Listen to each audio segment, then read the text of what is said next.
hər hansı bir dəyişiklik edirsə və orada innovasiya yoxdursa, bu insan novator sayıla bilərmi, yoxsa yox? Ümumiyyətlə, innovasiyanı biz belə tərifini götürsək, innovasiya nə deməkdir? Hər hansısa bir oturmuş prosesdən kənar yeni bir məhsul, xidmət, proses və təşkilati hər hansı bir struktur. Biz belə öyrəşmişik, düzdürmü?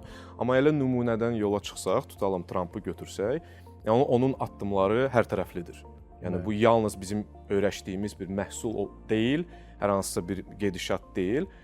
Fərdi yanaşmaları var, cəmiyyətə hər hansı bir töhfələri var, yəni madam ki, yəni prezidentdir və s. Amma təbii ki, yəni bir novatorun missiyası qlobal innovasiya gətirməkdir və onun işi də ondan ibarətdir ki, onun missiyası hətta deyərdim, ondan ibarətdir ki, gündəlik həyatında, həm şəxsi həyatında, həm peşəkar həyatında bunu bir model olaraq hamıya göstərməkdir və ilk növbədə özü rol model olmalıdır.